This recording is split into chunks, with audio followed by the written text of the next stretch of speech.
Assalamualaikum warahmatullahi wabarakatuh.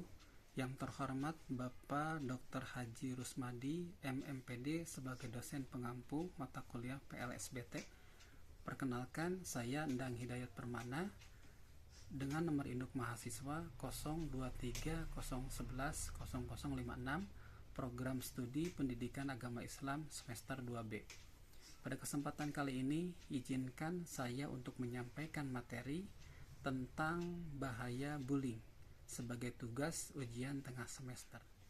Perundungan atau bullying adalah perilaku yang tidak menyenangkan, baik secara verbal, fisik, ataupun sosial di dunia nyata maupun dunia maya, yang membuat seseorang merasa tidak nyaman, sakit hati, dan tertekan, baik yang dilakukan oleh perorangan atau kelompok. Bullying juga dapat diartikan sebagai tindakan negatif yang dilakukan oleh orang lain secara terus-menerus atau berulang. Tindakan ini kerap kali menyebabkan korban tidak berdaya, terluka secara fisik maupun mental.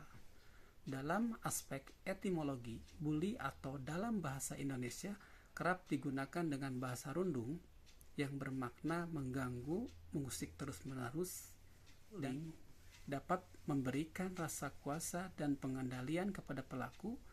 Mereka mungkin merasa puas ketika dapat mendominasi atau mempengaruhi orang lain, bahkan jika itu mengakibatkan penderitaan bagi korban. Yang keempat, kurangnya empati dan pengetahuan. Beberapa orang mungkin kurang memahami dampak emosional dan psikologis dari perilaku bullying terhadap korban. Kurangnya empati dan pengetahuan tentang bagaimana tindakan mereka mempengaruhi orang lain dapat memicu perilaku bullying. Yang kelima, gangguan mental. Beberapa gangguan mental seperti gangguan perilaku, gangguan kepribadian, atau kecenderungan psikopatik dapat mempengaruhi kemampuan individu untuk mengontrol perilaku agresif dan menghasilkan perilaku bullying. Yang keenam, faktor sosial. Faktor sosial dan lingkungan ini, budaya atau lingkungan yang mendorong persaingan yang ekstrim, ketidaktoleran terhadap perbedaan, atau penolakan terhadap kelompok atau individu tertentu dapat memperkuat perilaku bullying. Apa saja jenis-jenis bullying yang perlu kita ketahui? Yang pertama, ada pelecehan verbal. Pelecehan verbal ini berupa tindakan menghina, mencela, mengancam, atau melecehkan secara verbal korban dengan kata-kata yang merendahkan atau menyakitkan. Yang kedua, pelecehan fisik. Bentuk bullying ini melakukan tindakan kekerasan secara fisik seperti pukulan, tendangan, menjambak rambut, atau menganiaya secara fisik korban. Yang ketiga, pelecehan sosial. Bullying ini berupa tindakan mengecualikan, mengisolasi, atau menyebarkan gosip dan fitnah tentang korban. Pelaku juga bisa memanfaatkan media sosial atau teknologi untuk menyebarkan pesan negatif tentang korban. Yang keempat, pelecehan emosional. Bentuk bullying keempat ini adalah pelecehan emosional. Bullying ini menyebabkan stres, kecemasan, atau ketakutan pada korban melalui ancaman, intimidasi, atau penghinaan. Ini bisa mencakup mengancam untuk melukai korban atau mengancam keselamatan mereka. Dari perbuatan bullying tadi yang telah disebutkan, terdapat dampak yang terjadi pada korban. Apa saja dampak yang terjadi pada korban? Yang pertama, ada dampak emosional dan mental. Bullying dapat menyebabkan gangguan emosional dan mental pada korban. Mereka mungkin mengalami kecemasan, depresi, stres, dan kehilangan kepercayaan diri. Bullying juga dapat menyebabkan isolasi sosial, perasaan kesepian, dan penurunan kualitas hidup secara keseluruhan. Yang kedua, masalah kesehatan mental.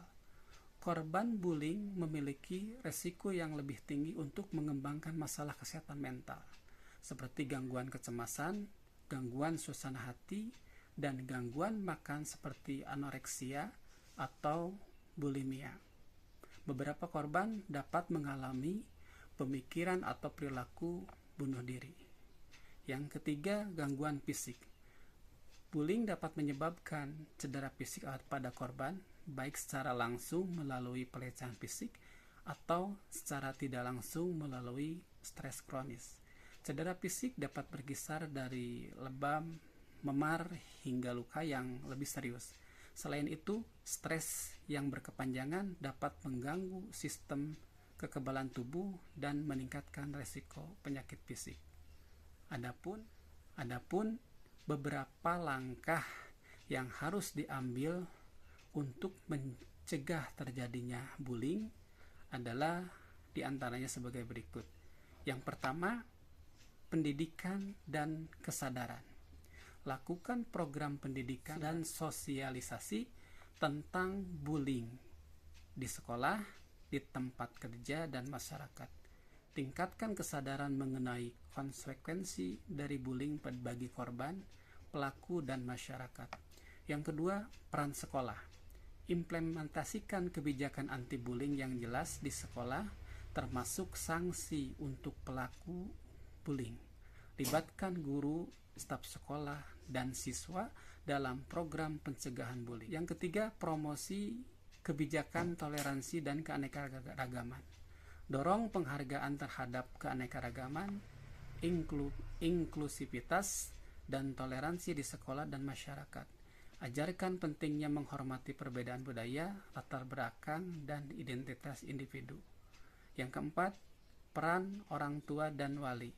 Ajari anak-anak tentang empati, penghargaan, dan bagaimana perilaku dengan baik terhadap sesama.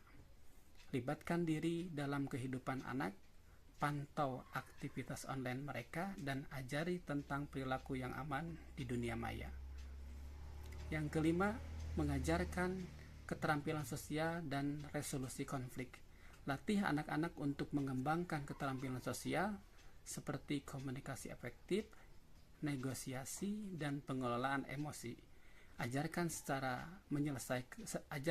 menyelesaikan konflik secara positif dan membangun hubungan yang sehat. Yang keenam, dorong siswa untuk membentuk kelompok-kelompok sosial yang positif. Fasilitasi lingkungan positif dan dukungan. Ciptakan lingkungan yang terbuka, akrab, dan berpengharapan di rumah, di sekolah, dan tempat kerja, dan saling mendukung. Yang ketujuh, pentingnya pelaporan dan keterlibatan komunitas. Dorong korban dan saksi untuk melaporkan tindakan bullying kepada otoritas yang berwenang. Bangun keterlibatan komunitas dalam pencegahan bullying dengan melibatkan polisi, organisasi sosial, dan kelompok masyarakat. Yang kedelapan, penyuluhan tentang penggunaan teknologi secara aman. Berikan informasi kepada anak-anak tentang etika dan kesadaran digital untuk mencegah cyberbullying. Ajari mereka cara menggunakan media sosial dan teknologi secara positif dan aman. Yang terakhir, yang kesembilan, mencegah bullying membutuhkan komitmen bersama dan perubahan budaya yang melibatkan semua anggota masyarakat untuk menciptakan lingkungan yang aman, menghormati, dan mendukung untuk semua orang. Itu saja yang dapat saya sampaikan. Kurang lebih mohon dimaafkan. Wabillahi taufiq wal hidayah. Wassalamualaikum warahmatullahi wabarakatuh.